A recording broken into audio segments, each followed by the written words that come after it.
सन्ति सुखिनो सर्वे सन्तु निरामया सर्वे भद्राणि पश्यन्ति मा कश्चित् दुःखभाग् भवेत्। प्रातः स्मरणी संत समाज, भक्त समाज एवं श्रद्धामूर्ति देवियाँ, भक्तमयी माताएं, बाल गोपाल तो धर्म प्रेमी सज्जनों,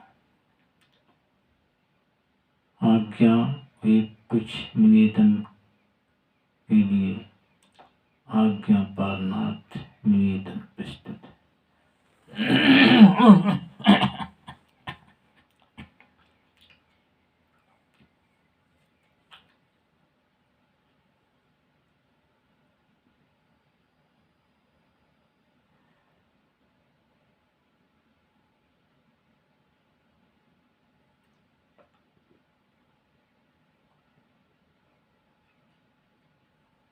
मानो तेरा गुण बड़ा, मान सुन आवे काज, हार न होते आभरण त्वचा न बाजन बाज। ऐ मनुष्य, तेरी पहचान तेरे गुणों से होती है।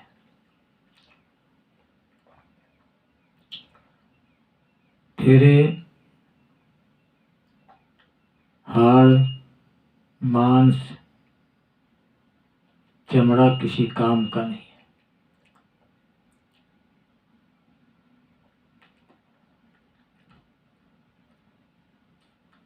ना तेरे हाड़ के आभूषण बन सकते हैं, ना तेरे मांस को कोई खा सकता है, और ना तेरे चमड़े से कुछ नहीं बन सकता, ना ढोल बन सके, ना तबले बन सकते हैं। सिर्फ तेरे में एक गुण ऐसा है जिससे सभी पहचानते हैं। अन्य जीवों के तो हाड़ मांस चाम काम का है, पशु पक्षियों के हाड़ के आभूषण भी बन जाते हैं, तमाम तरह की वस्तुएं बन जाती हैं, मांस भी उसको लोग खाते हैं, खाने में आ जाता है, और चमड़े से भी कुछ ना कुछ बनता रहता है। ढोल है, तबले हैं, जूते हैं, सब बनते रहते हैं, लेकिन उनमें गुण नहीं है, गुण की कमी है। और गुणों की कमी होने से उनके शरीर काम के हैं। लेकिन तेरे में गुण पाए गए, तुझको गुणों से परिपूर्ण किया गया, तेरी पहचान इसलिए गुणों से ही है।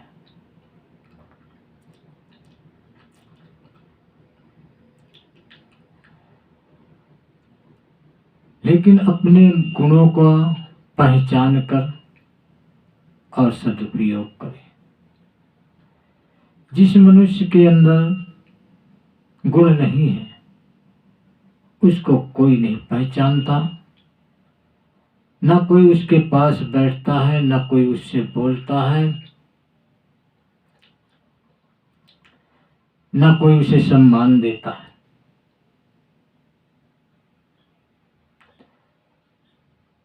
तेरा सम्मान तेरे गुणों से है। जबकि तू अपने गुणों का दुरुपयोग ना करे, उसका सदुपयोग करे।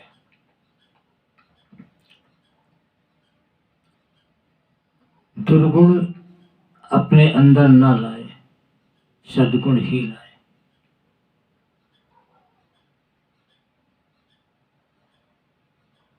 जिसके अंदर सद्गुण है उसका जीवन सुखमय है, आनंदमय है।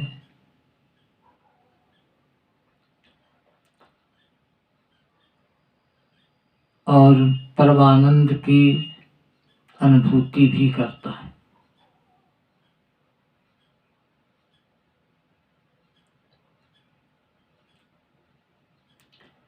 गुण ही महान है।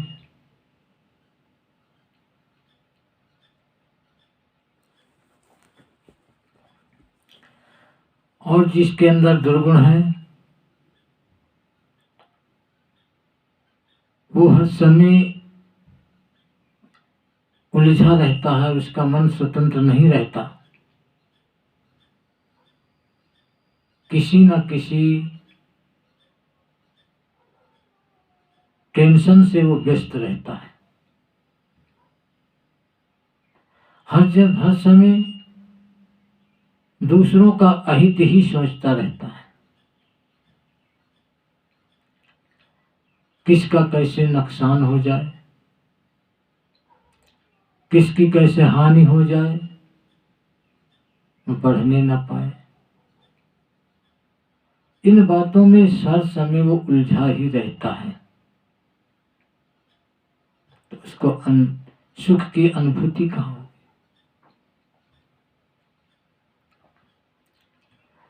कुसंगति उसका आधार होता है और कुसंगति में दुखी ही होते हैं। सद्गुण का आधार संगति होता है, जिसमें व्याधियों का निवारण होता है। अच्छी संगत सद्गुण का आधार है और बुरी संगति दुर्गुण का आधार है। संगत कीजे साधु की, हरे और की व्याध, ओछी संगत कूर की, आठों पहाड़ों पर साधने का। किसी भी साधु या सज्जन की संगत से दुर्गुण दूर होते हैं और खुद तो सुखमय होता है, खुद तो अपने व्याधियों से मुक्ति पाता है, बल्कि दूसरों की भी व्याधियों को मुक्त करने की क्षमता होती है। साधु ही नहीं, सज्जन, कोई भी सज्जन हो, चाहे गृहस्थ हो, चाहे विरक्त हो, कोई भी हो, यदि सज्जनता है तो साधुता है। संगति से सुख उपजे, कुसंगत से दुख है।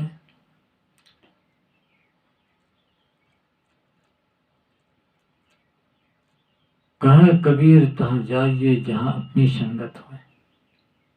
संगत से सुख उपजे, कुसंगत से दुख होए, कहाँ कबीर तहाँ जाइए जहाँ अपनी संगति हो।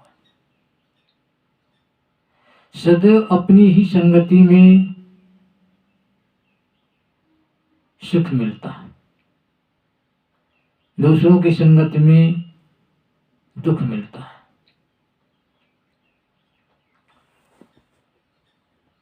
शराब पीने वाला शराबी के पास जाएगा तो उसके मन की बात होंगी, उसके मन के काम होंगे, तो उसे सुख प्राप्त होगा।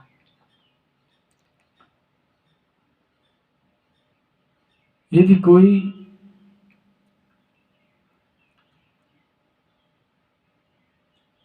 सज्जन पुरुष, शाकाहारी पुरुष, नशा का सेवन न करने वाला, किसी नशेड़ी के पास जाए तो उसे दुख होगा, उसकी संगति नहीं मिलेगी तो उसे वहां पे सुख आनंद नहीं मिलेगा।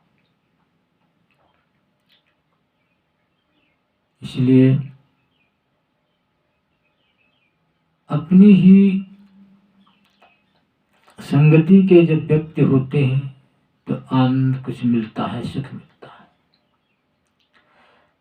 लेकिन दुर्गुण अगर है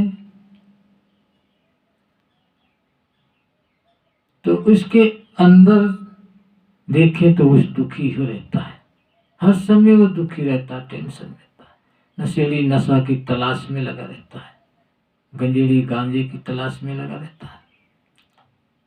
लेकिन जो सज्जन पुरुष है उसे किसकी तलाश है?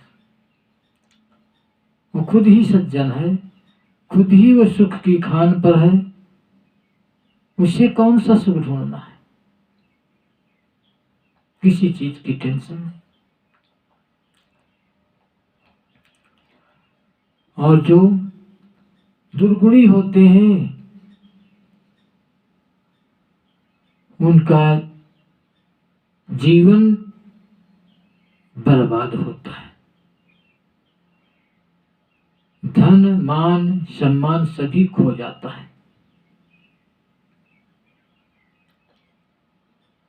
सद्गुणी व्यक्ति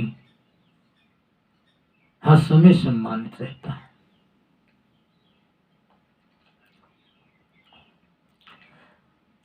दूसरों का अहित करने वाले का भी अहित हो जाता है। एक समय एक वेश्या का कोठा था। कबीर साहब विचरते हुए गए, उसी जगह पर कुछ जगह थी खाली, वहां जाकर के अपना निवास बना लिया, कुटिया बना लिया और रहने लगे। वहां पर वो उसने अपने उपदेश, अच्छे विचारों का व्याख्यान करते थे। तो कोठे पर जाने वाले बहुत से दुराचरण व्यक्ति उनके वचनों को सुन करके सुधार में आ गए, कोठे का जाना बंद करने लगे। तो जब कोठे पे जाने के लिए उनके ग्राहक कब होने लगे वेश्याओं के, तो वेश्याओं को बड़ी तकलीफ हुई और उन्होंने सोचा कि ये कहां से साधु आ गया है, हमारा धंधा चौपट कर दिया।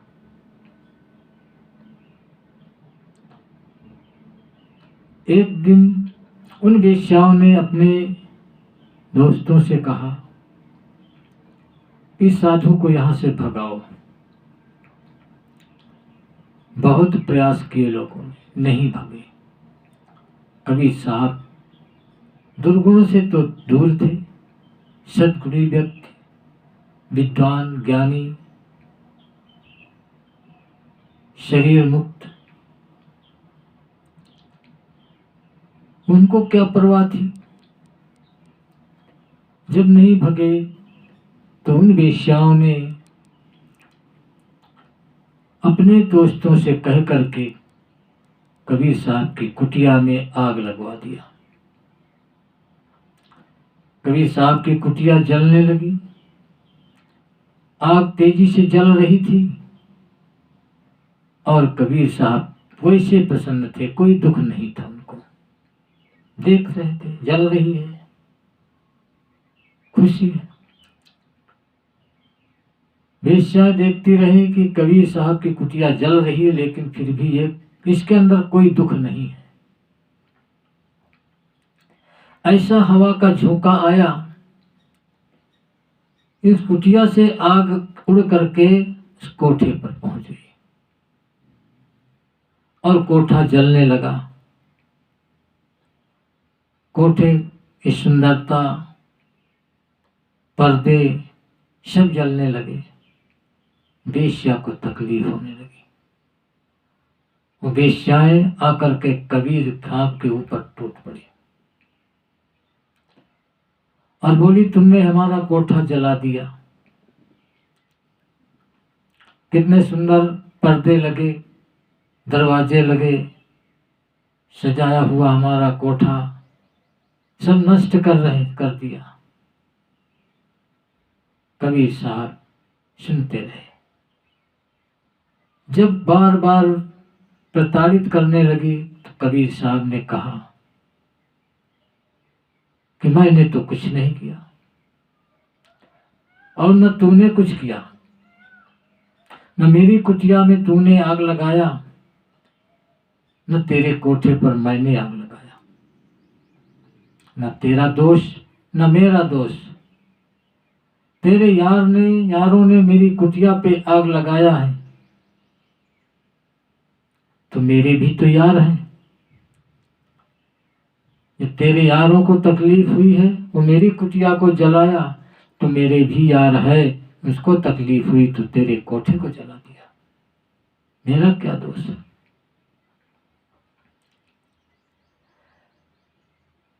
तो जो शांत होते हैं, सद्गुणी होते हैं, उनके साथ भी साधु होते हैं, संत होते हैं, वो हर समय ईश्वर के भरोसे रहते हैं, परमात्मा के भरोसे रहते हैं, परमात्मा पर सब अर्पण कर देते हैं। उनकी रक्षा परमात्मा ही करते हैं। जो किसी सज्जन पुरुष का अहित करना सोचता है, किसी के सत्मार्ग में बाधाएं डालना सोचता है, तो उसके साथ भी कोई होता है जो भी देखता है। समय का इंतजार होता है। इसलिए किसी के मार्ग पर बाधाएं न डालने वाले ही शांत होते हैं, सुखी होते हैं, सद्गुणी होते हैं। अपनी करनी, अपनी रहनी सही होना चाहिए, यही सद्गुण है।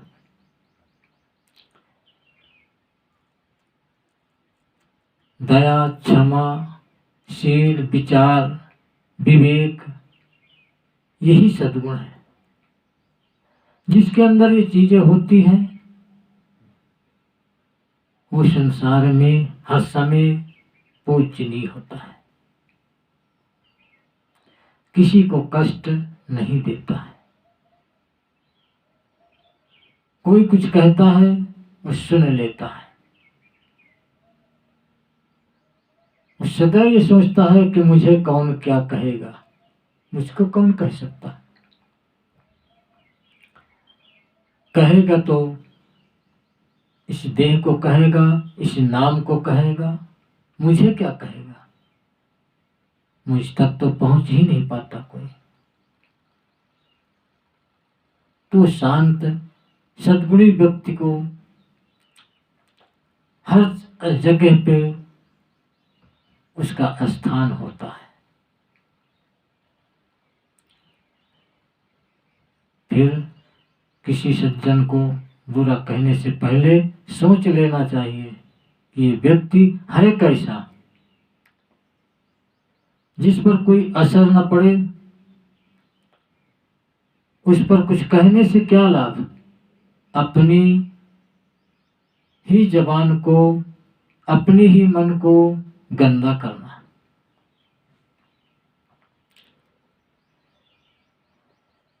जिस पत्थर को आग नहीं जला सकती, उस पत्थर में आग लगाने से क्या फायदा। जो पत्थर पिघल नहीं सकता उसको जल में डालने से क्या फायदा।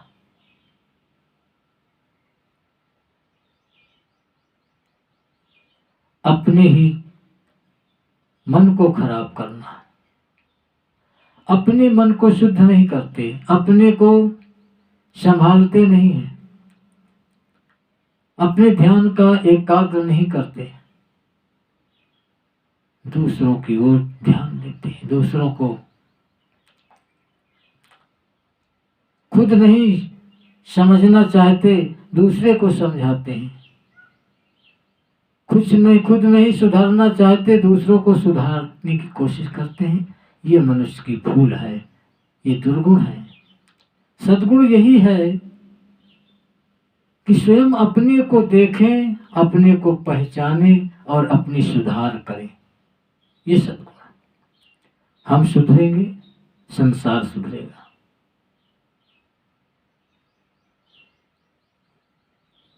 हम अच्छे बनेंगे, संसार अच्छा बनेगा, क्योंकि संसार हमारे से ही आगे बढ़ने वाला है। परमार्थ शब्द की वास्तविकता पहचान होनी चाहिए। परमार्थी होना चाहिए। परमार्थी, परम श्रेष्ठ अर्थ पृथ्वी माता पिता, अर्थात यदि माता पिता श्रेष्ठ हैं तो उनके बच्चे भी श्रेष्ठ होते हैं और संस्कारी होते हैं। हम श्रेष्ठ नहीं हैं, हम परमार्थी नहीं हैं, और बच्चों को परमार्थी बनाए कैसे बनेंगे। वो भी हमारी ही सीख तो सीखते हैं। इसलिए हमको स्वयं संस्कारी होना चाहिए, हम स्वयं परमार्थी बने, आगे आने वाला हमारा संसार सदैव परमार्थी होगा और सुखी होगा।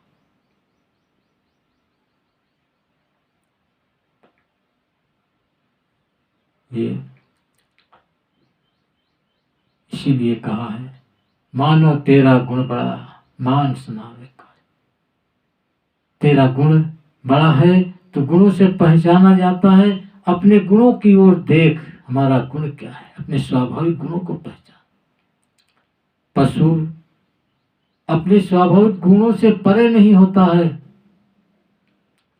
लेकिन तो मनुष्य अपने गुणों से परे हो जाता है। पशु अपना भोजन करता है, अपना पानी पीता है, अपनी राह पे रहता है। हाँ मनुष्य, तू तो दूसरे का भी भोजन कर लेता है, जो तुझे नहीं करना चाहिए। तेरा स्वाभाविक भोजन जो है उसी में रहना चाहिए। शाकाहार भोजन तेरा ही स्वाभाविक है। मांसाहारी पशु भूसा नहीं खाएगा। भूसा चारा खाने वाला पशु मांस नहीं खाएगा, चाहे भले मर जाए। लेकिन तू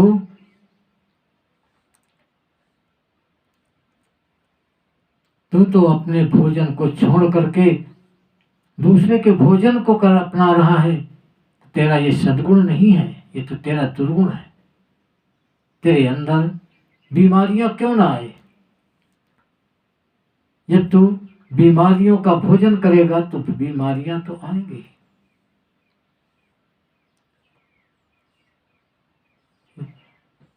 मनुष्य अपने सद्गुणों को पहचानो और अपने सद्गुण में ही रहें, अपने गुणों में रहें, दूसरों के गुणों को ना अपनाएं। जिन्होंने अपने गुणों को दुरुपयोग किया उनका पतन हुआ। रावण जैसा गुणवान हो करके, कंस ऐसे गुणवान हो करके अपने गुणों का दुरुपयोग किया, जिसका परिणाम क्या हुआ। कि नष्ट हो गए।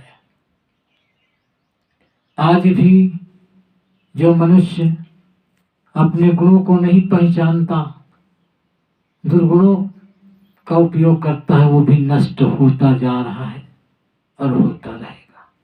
उनके परिवार बर्बाद हो गए, वो तो बर्बाद ही हुए, परिवार बर्बाद हो गए, धन नष्ट हो गया, सारी जड़ें बिक गई, खराब हो गई। एक गंजेड़ी गांजा पीता था और उसके साथी लोग भी थे पीने वाले। पीते पीते साथी बढ़ गए, गंजेड़ी की चिलम छोटी हो गई। तो साथियों ने कहा, भाई और चिलम बड़ी ले लो, इतने में नहीं होता, इसमें कम आता है। उस गंजेड़ी ने कहा, तुम इस चिलम को छोटी कहते हो? इस चिलम में ना जाने क्या क्या खा डाला। इस सामने देख रहे हो, हवेली बनी है, हमारे बाप दादों की है, इसी चिलम ने खा लिया, बिक गई। 100 बीघे जमीन थी, वो भी बिक गई, और मेरा ये शरीर भी गल गया इसी में, और जिसी में गलता चला जा रहा है। इस चिलम को छोटी कहते हैं। मैं तो सोचता हूं कि मेरे शरीर मरने के बाद मेरे ही साथ इस चिलम को भी दफना दे, ताकि ये दूसरों को न नष्ट करे। ये है दुर्गुण। जरा से दुर्गुण में उसका धन नष्ट हो गया, उसका तन नष्ट हो गया, सम्मान नष्ट हो गया, सब नष्ट हो गया। मानो तो संभल, अपने सद्गुणों की ओर देख और उनका उपयोग कर, दुर्गुणों को छोड़। यदि आगे तुझे कुछ बचाना है, करना है,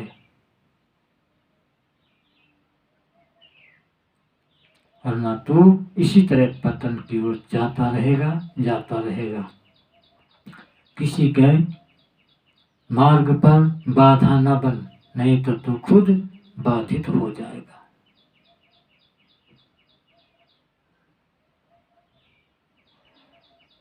जो जैसा करेगा वैसा फल मिलेगा। विश्वव्यापी ये नियम तब्दील नहीं है। इसके बनाए हुए नियम मिट नहीं सकते हैं, बदल नहीं सकते हैं, चाहे जितना कोई किसी को परेशान करे या भक्ति करे या कुछ भी करे। जो बोएगा सो काटेगा, कबीर कमाई आपनी, कबहू न निष्फल जाए, बोया पेड़ बबूल का तो आम कहां से खाए। जब तू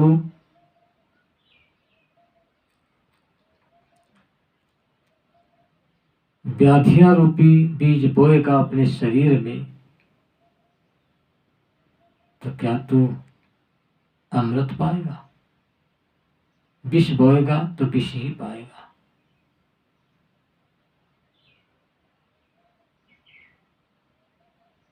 अच्छे गुणों को अपनाए, अच्छे गुणों को सुने, उतारे जीवन में। किसी के तरफ अपना ध्यान गलत ना दे, अपने मन को एकाग्र करें। मन एक ही जगह लगता है, जहां पे लगाओगे वहीं लग जाएगा। मन ही नहीं एकाग्र होता तो इधर उधर देखते हैं तो क्या प्राप्त होता। इन्हीं शब्दों के साथ वाणी का विराम। साहेब बंदगी, साहेब।